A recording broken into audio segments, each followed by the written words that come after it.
On avait plutôt comme autre option de titre Le chant des vaches. Le chant des vaches. Ah. On avait CHANT. voilà, CHANT. On avait avait un père de famille. Un père de famille. Voilà. Un père, il aime pas hier ou... Bah, voilà, c'est ça. Le jeu de cette famille. Et mais non, c'était pas Willoughby. Parce que par chance, Willoughby n'existant pas, il y avait peu de chance qu'il y ait un titre avec le nom de Willoughby. Que le comité, que le syndicat d'initiative de Willoughby porte plainte. Voilà, c'est ça, il y a peu de chance. Voilà. C'est le titre qui est venu en premier ou c'est le sujet qui est venu en premier? Ah bah en général, c'est plutôt le sujet qui Oui, Non, mais c'est vrai que c'est une bonne question parce que oui. dans certaines choses que moi j'entreprends, le titre me donne le déroulé. Ouais, C'est vrai, quelque Ça chose. inspire le déroulé, ouais. Mais comme Oui, pour oui. vos articles, parfois Ouais. le titre. Oui. Le plus dur, c'est le titre après. Ouais, c'est vrai. Non, oui, Mais Et pourquoi les bons titres, on les trouve tout de suite et il y en a, on a plus de mal. Ouais. Là, vous êtes concentré sur l'histoire plus que sur le titre. Voilà, on va dire. Je profite qu'il soit arrivé pour poser une question qui me passionne toujours, moi. Comment on travaille à quatre mains? Parce que ça m'a toujours fasciné qu'on puisse... comment le travail se partage ou la communion se fait entre deux réalisateurs, ou comme deux écrivains ou deux... Voilà. Ben, on va proposer Arthur de répondre à cette question. Voilà, parce qu'il Je sais pas ce que vous avez dit avant, mais déjà avec pas grand chose. Du mal de toi, mais... ça c'est habituel. Il tout seul. On avait pas mal théorisé l'entreprise avant de la commencer. On avait beaucoup réfléchi à comment on ferait le jour où on ferait un long métrage. Non, ça c'est déjà dit. Ça tu as déjà dit? Non, c'est pas vrai. Parce que c'est rodé le discours. Non. Et donc du coup, on s'était dit que la première règle c'était de jamais répéter les choses ou de jamais avoir un double discours parce que ça nous ferait passer pour des mecs qui sont pas d'accord. Voilà. Donc du coup, on discute à chaque fois, quoi qu'il arrive, pour n'importe quelle raison, à la fin de chaque prise, on discute avec Quentin avant de parler aux autres. Donc ça nous permet d'avoir un discours cohérent, le même. Et puis après, pour la préparation du film, en fait, on a tout storyboardé, on a pensé tout le film avant. Du coup, on sait exactement ce qu'on veut faire. Et puis sur le plateau, une fois qu'on respecte la règle on parle toujours avant de parler aux autres, ça marche, quoi. Et pour l'écriture, alors ça marche comment? Une Vous envoyez la balle? Comment Ça dépend. En fait, parfois, la plupart du temps, on est à deux. Et il y a des moments où aussi il y en a un qui lance, qui partait un peu seul, qui faisait lire à l'autre, qui repartait un peu seul, naninana, mais à chaque fois qu'il fallait vraiment débloquer des gros nœuds et tout ça, on se voyait, on jouait les scènes et on passait beaucoup de temps ensemble à débloquer tout, quoi. Quand vous écrivez, vous pensez déjà aux comédiens qui vont jouer les rôles principaux ou vous attendez la fin de l'écriture du scénario pour vous décider sur le choix des comédiens? Comment ça se passe? En plus, c'est un premier film, donc c'est- c'est Moi, je pense- plutôt. Alors on a peut-être on pas n'a le pas même. les- Pour le ouais. coup là on n'a pas discuté avant de Ouais, répondre, c'est vrai. donc moi pour le coup je pense pas à des comédiens, je pense aux gens que je connais, à ma famille, mais pas tout le temps à la même personne pour un personnage en fait. C'est un mix de plein de choses qu'on connaît. Et après, on pense à un comédien. Mais les comédiens, par principe, on donnera jamais cette liste parce que ça serait pas très simple. Mais non, mais ce que je veux dire non, mais la liste, c'est pour nous, dans nos plaisirs artistiques et les gens dont on se sent proche, il y a une liste de gens qu'on aime. Voilà. Et donc, Stéphane, tous les comédiens qu'on a en font partie. Et à partir de là, on pioche. Nous, c'est excitant de travailler avec certaines. Voilà, il y a des personnes qui ont envie de bosser, quoi. Et du coup, ouais, c'est vrai, effectivement, si on s'était jamais consulté, moi c'est pas exactement la même chose. C'est-à-dire que je me mets quelqu'un dans la tête, je l'écris avec un acteur dans la tête, mais tout en sachant très bien que ce sera pas cet acteur qui va le jouer, quoi. Et C'est compliqué, ça c'est. mais non, mais je vois ce c'est que vrai, tu veux dire. parce que et du coup en fait je l'accepte en fait, et du coup je me dis qu'une fois qu'on a passé 1 an et demi sur l'écriture avec cet acteur, on en a un peu marre de cet acteur qu'on n'a jamais rencontré, on n'a jamais parlé, on n'a jamais vu. Et donc quand on me dit ouais un tel, je dis ah putain génial en fait, et ça fait une sorte de fraîcheur et cet acteur qui Genre, t'as pensé à Michel Simon, hein, qui est vraiment. Il vaut mieux prendre un acteur décédé. Exactement. Après, moi j'ai des Non, et il j'ai apporte des une têtes aussi. fraîcheur et tout ça. Alors un personnage historique, Napoléon. Napoléon, exactement. César. César. Non, mais voilà, César. c'est quand même rare d'écrire pour. Le chien sur les bois, tu veux? Voilà. Oh. Par contre, moi j'ai une espèce de visage et de physique qui se dessine comme quand on lit un livre, on sait pas exactement à quoi ressemble le personnage, mais il y a des traits de... Et puis voilà, donc après on se l'adapte à l'acteur, et puis ce qui est cool c'est que l'acteur il met du sien, et du coup il nous surprend, parce que nous on attend de chaque acteur sur chaque rôle qu'il emmène encore plus loin le rôle qu'il doit défendre. Voilà. Très bien. Stéphane, Il n'y a pas de hasard. Maintenant, je vais crever un abcès, parce qu'il y a un truc qui me gêne dans le film quand même. Non, mais je vais le dire. C'est votre mépris envers ma ville natale, Poitiers. Ah non, mais alors là, non, je mais n'ai pas du tout. Maintenant que j'ai appris que vous étiez bordelais, je commence à comprendre certaines choses. Alors, déjà, on va vous expliquer quelque chose. c'est que, bon, on a présenté le film quand même en région Poitou-Charentes. Alors, est-ce que c'est la vrai première déjà fois que vous entendez pas très bien entre Poitiers et Angoumoisin cette fois? Oh bon, on s'en fout des angles. Voilà. Donc en fait, ça explique tout à fait pourquoi est-ce que à Angoulême le public était ravi quand Ah ouais, on- j'en m'étonne pas. s'explique, quoi. Parce qu'il Non, au rigolait. contraire. À la fin, on dit, mais évidemment, c'est super Poitiers. Ils sont très contents, ils vont tous à Poitiers en réalité à la fin. Bah, En fait, notamment c'est- la fac, vu qu'il n'y a pas de fac à Angoulême. Voilà, exactement. Donc en fait, non, c'est une très mauvaise lecture que Non, vous avez faite de notre film. Au contraire, on adore la région Et Poitou-Charentes. puis après, il y a une mauvaise foi et qui voilà. est.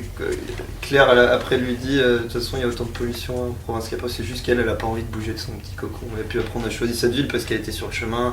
Non, oui, le bordelais quand même, hein, qui est l'espèce de. Non, pas du tout. pas On du adore le Poitou-Charentes et on adore les Poitou. tout. On a passé de bons moments. au Notre Futuroscope. distributeur est de Poitiers, on adore tout ça. Ouais, en plus. Ah oui, c'est vrai. Non, Puis le Futuroscope. on espère d'ailleurs. Mais il cible le futur. On cible d'ailleurs les meilleures salles et la rentabilité en France à Poitiers. Je serais très déçu que les salles de Poitiers ne relèvent pas ce défi. Bah, c'est un public intelligent, donc. Exactement, exactement. C'est un public intelligent. Voilà. J'ai répondu à votre question. C'était. Oui, c'est bon.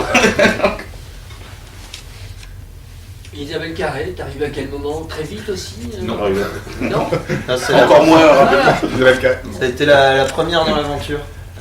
Parce que on lui a envoyé très tôt.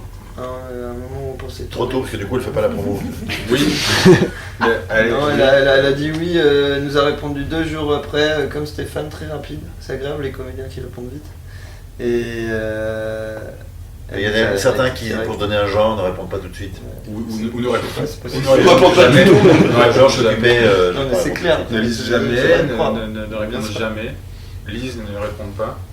Non, tous les comédiens qu'on a eus, on va dire, il y a les 6 comédiens, hein, mais là on parle des entre guillemets rôles principaux, que ce soit Stéphane, Isabelle ou Alex, et c'est un peu aussi ce que dit Arthur sur la confiance, ça s'est fait assez naturellement, dès lors qu'ils ont reçu le scénario, ils l'ont lu, et honnêtement, chacun dans les 3 à 4 jours, enfin, ils avaient donné leur accord de principe, on se rencontrait pour que ça se passe bien, enfin voilà, ça s'est fait assez naturellement avec ceux qui étaient très enthousiastes sur ce projet, quoi. Voilà, donc. Et nous, ça a participé à la confiance qu'on leur a donnée. C'est comme disait Stéphane, c'est instaure des rapports simples.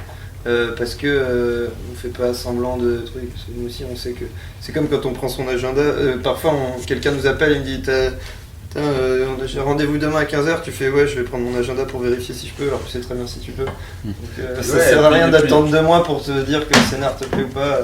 Ouais, et puis même, et nous-mêmes, c'est à notre niveau en tant que réalisateur. Il faut savoir quand on nous donne pour un premier film le numéro d'un comédien. L'appeler, on se dit en 9 chances sur 10 que ça réponde pas, qu'il n'y ait aucune réponse, etc. Et en fait, en tremblant à chaque fois, on les appelait, mais en fait, ils répondaient. C'est même pas sur la série. Non, ils répondaient aussi, c'était tout de suite. Et il y avait juste un truc, et ça continue aujourd'hui. Aujourd'hui, c'est plus des. On va bientôt les employer, on l'espère. Mais c'est des amis. Enfin voilà, Isabelle, on se revoit des textos. Et Isabelle va travailler avec Stéphane peut-être bientôt. Et Alex, c'est devenu un super pote. Et, enfin, il y a une sorte de famille aussi. Enfin, il y a un truc très naturel qui s'est fait.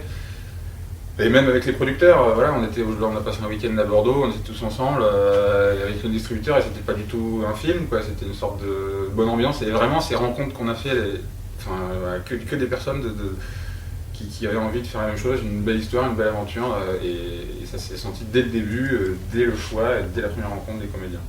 C'est vrai que moi j'avais envie de pousser le curseur et j'avais les deux là qui me frappaient. C'est possible, ça. Vers la comédie. Oui. Oui, il y a des situations qui se prêtaient complètement à ça, où moi j'avais envie de lâcher les vannes. Vraiment, c'était là, il suffisait de se servir. Et eux serraient la chose. J'ai dit, mais c'est dommage, on passe à côté de scènes vraiment drôles. Et je ne l'ai pas compris tout de suite, je l'ai accepté.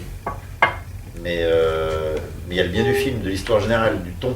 Et quand je revois maintenant, parce que là, j'ai revu la bande-annonce, on en parle beaucoup, j'entends leur discours, le film, il n'est pas digéré, mais il était mâché, pré-mâché pendant des années. Donc, en voyant maintenant certaines scènes, il y a notamment une scène là, dans la station-service, quand je dis la femme de ma soeur ou de ma mère, ou la femme de ma mère, ou je sais pas quoi.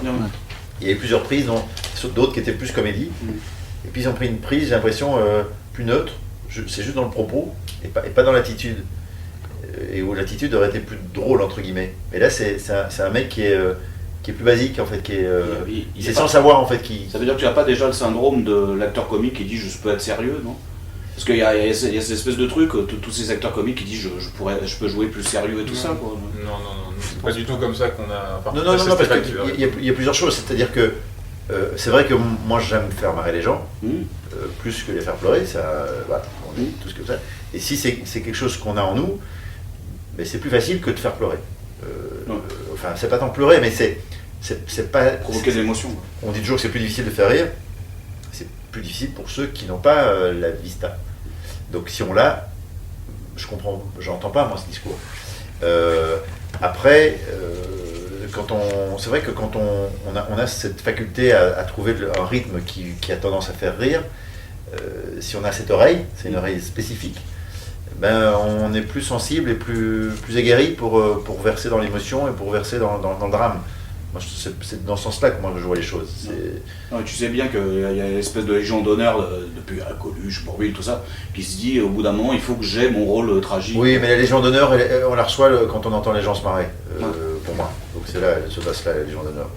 Et donc à ce moment-là, ils sont légion à jouir de cet honneur-là, tous ensemble, et c'est la fête. Moi j'aime bien ça, c'est une communion le rire. Je pense qu'au-delà de ça, c'est surtout que ces gens-là, au bout d'un moment, ils ont envie d'aller chercher autre chose dans leur métier d'acteur. Alors pour simplifier le débat, on dit oui, c'est l'acteur comique qui veut faire du dramatique, mais je pense que c'est un peu plus compliqué que ça. Et puis souvent, quand on croise des gens qui font de la comédie, pour en avoir croisé beaucoup aussi, parce qu'avant j'étais assistant réalisateur, on se rend compte que dans la vie, c'est pas forcément les gens les plus fun. Non.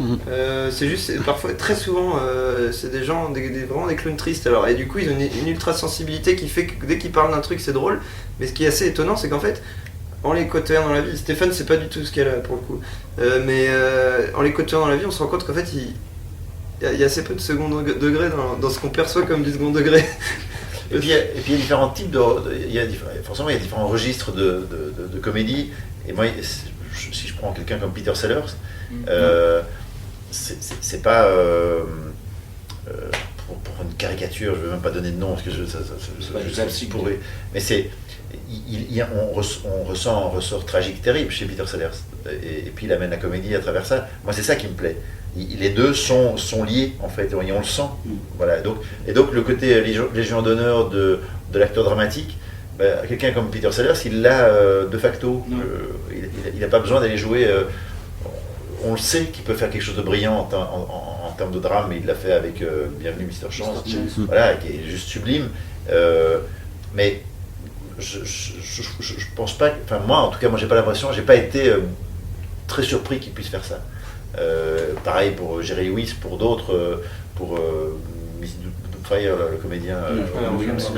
C'est pareil, on sent qu'il y a une sensibilité très exacerbée. Donc, voilà. C'est des acteurs incroyables. Oui, alors que, et c'est pas du tout un jugement de valeur, mais Dubosc, qui est connu pour une comédie bien marquée, si on le voit demain dans Ciao Pantin, on sera plus surpris.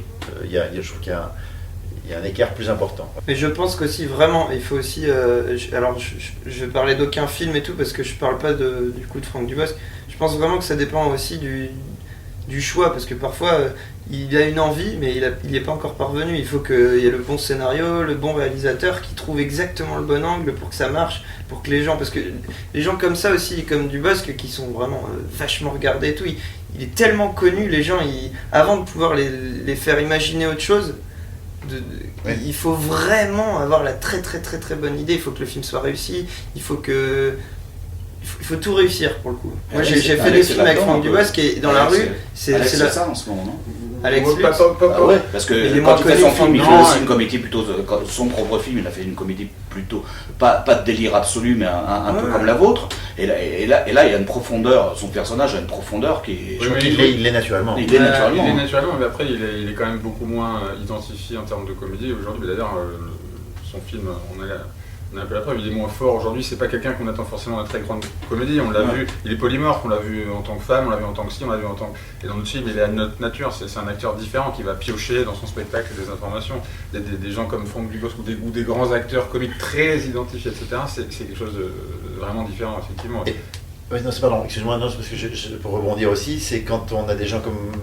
On parle de registre, hein, il se trouve qu'on est parti avec Dubosc, mais Dubosc qui est. C'est parce qu'il représente ce qu'il y a de plus connu dans les acteurs, dans les one-man shows. Voilà, c'est pour Il ça. fait du C'est seul en pas scène. pour lui. Il fait du seul en scène comme Foresti, et ces acteurs, quand ils sont sur un plateau, je le sais pour avoir vécu ce côté entre guillemets cabot à un moment donné, c'est qu'en permanence on a envie, et ils ont encore plus envie que n'importe qui d'autre, de draguer la caméra à un moment donné, d'avoir le truc pour rire, pour faire marrer tout le monde et pour avoir l'adhésion de tout le monde. Et c'est pour ça que quand Arthur dit il faut trouver le bon sujet, le bon réalisateur, le bon directeur d'acteur, la bonne histoire, les bons partenaires, pour qu'il soit justement cadenassé là-dedans, qu'il n'ait pas tendance à vouloir regarder en coin la caméra et pour faire la blague. C'est difficile quand on a des facilités à faire rire, c'est difficile d'être contenu. Moi, je suis totalement d'accord avec ce que tu dis, d'autant plus que j'ai travaillé sur des grosses comédies en tant qu'assistant réalisateur. Et très souvent, il faut savoir qu'un film, ça peut paraître idiot ce que je vais dire, mais on tourne 2 minutes par jour. Donc si on est... dans un film, c'est pas beaucoup 2 minutes, mais quand on le vit à la journée, une journée, on a envie de faire les cons, on a envie de se marrer. Et donc quand on tourne, on va rigoler. Mais si au bout, on se retrouve avec je sais pas combien d'heures de rush, où ça se déconne tout le temps, il y a un moment, c'est chiant. Ça rit trop, voilà, et on va avoir du mal à choper de l'émotion. Donc voilà, nous on faisait vachement attention à ça et on savait très exactement les zones où on laisserait plus de liberté aux acteurs. Parce que voilà, il faut pas oublier que c'est pas juste une colline, il y a ce côté colline de vacances où pendant 2 mois on est ensemble, mais il faut vraiment garder son film dans la tête pour pas perdre l'âme de ce qui était écrit. Enfin, voilà. Et pour en revenir à Stéphane sur la question à l'origine, on sent dans son écriture et dans son univers une sensibilité, quelque chose qui est affleurant, quelque chose de délicat, quelque chose de doux, même dans toutes ces chroniques qu'il faisait à la télé, etc. Donc pour nous, c'est pas un contre-emploi, c'est juste en fait une utilisation adaptée à notre film. On le disait juste, on plaçait le curseur à certains moments un peu plus bas, un peu plus haut, là quand il disait on le retient un petit peu, mais on le sent dans tout ce qu'il écrit, son amour pour les mots, pour les signes, qu'il est là, et il est beaucoup plus proche de l'univers entre guillemets de notre film, on pense que des choses qui sont exagérées et violentes. Voilà. Donc pour nous c'était un choix assez évident. Voilà. Et avant de passer à la réalisation, passer d'acteur de complément sans que ça soit pas noble, à avoir un rôle, un premier rôle, est-ce que ça donne est-ce qu'on se sent des responsabilités différentes, d'implication, de présence dans un film? Est-ce que c'est différent de passer d'un sprint quelque part à une course d'endurance? Parce que... Oui et non. Sur certains aspects, oui, sur d'autres, non. C'est-à-dire que vous avez l'impression d'avoir plus de responsabilités quand vous avez un second rôle ou un troisième rôle. Parce que, il faut tout donner tout de suite, c'est ça? Parce que sur une scène ou sur 2 scènes, vous devez jouer un truc, ou sur 3 scènes, et au contraire, vous sentez sur les épaules que ça peut foirer à cause de vous. Il y a tout ce barnum autour et il y a une pression assez forte. Et Les donc, gens qui sont habitués à être ensemble. Là, ces gens, vous avez qu'une cartouche, 2 cartouches. C'est vrai, le truc sprint et endurance, c'est exactement ça, je trouve. Ouais. Alors qu'avec un premier rôle, vous avez le déroulé, vous pouvez le construire, vous avez un climat de confiance qui s'installe entre les réalisateurs, la réalisatrice, les acteurs, des choses qui se construisent petit à petit. Et donc forcément qu'il y a une responsabilité. Mais la responsabilité, elle est en amont, c'est-à-dire qu'une fois qu'on s'est mis d'accord, il y a une confiance et on est parti. Voilà. Alors que vraiment, un rôle secondaire, un troisième rôle, c'est... oui, on s'est tapé dans la main, le réalisateur s'est dit, bon, je vais le prendre, mais on a envie de gagner sa confiance et de lui donner raison d'avoir été engagé sur sur quelques moments. Donc, oui, c'est peut-être l'inverse. J'ai l'impression que la responsabilité est plus grande sur des plus petits rôles. Ce qui est paradoxal. C'est un peu comme nous entre le court-métrage et le long-métrage, quoi. Le court-métrage avec Arthur, on a tourné 3 jours, 4 jours, et en fait on arrive au bout de 4 jours, on s'est dit mais non, mais c'est pas possible. Et quand on arrive sur le long-métrage, moi au bout de 4 jours, je me suis levé le matin et je me suis dit putain, Putain, il me reste 30 journées. Non, mais aussi, il reste 30 journées pour parler avec Les 30 journées pour bien faire. Les électriciens, pour les connaître, pour connaître les machins. C'est un bonheur. Mais Oui, wow. parce que aussi quand vous avez un premier rôle, en termes de confiance et de responsabilité, si vous foirez une scène, on va la refaire 2 fois, 5 fois, 10 fois. Vous avez le premier rôle, vous avez un rôle important, on va mettre les moyens pour qu'on le refasse. C'est toujours pas bon. Sinon, t'es coupé au montage. Et on n'arrête pas de le tourner tant qu'on c'est pas dans la boîte, puisque justement c'est le personnage qui guide l'histoire. Sur un rôle secondaire, après 5 prises ou 6 prises, il y a la réal qui avait des bons. Ouais, c'est pas bon comédien, ok, c'est pour ma gueule, tant pis, on va garder cette prise-là, parce qu'on n'a pas le temps, quoi. On a des scènes plus importantes à tourner avec les personnages principaux. Donc oui, il y a une pression plus forte sur des petits rôles.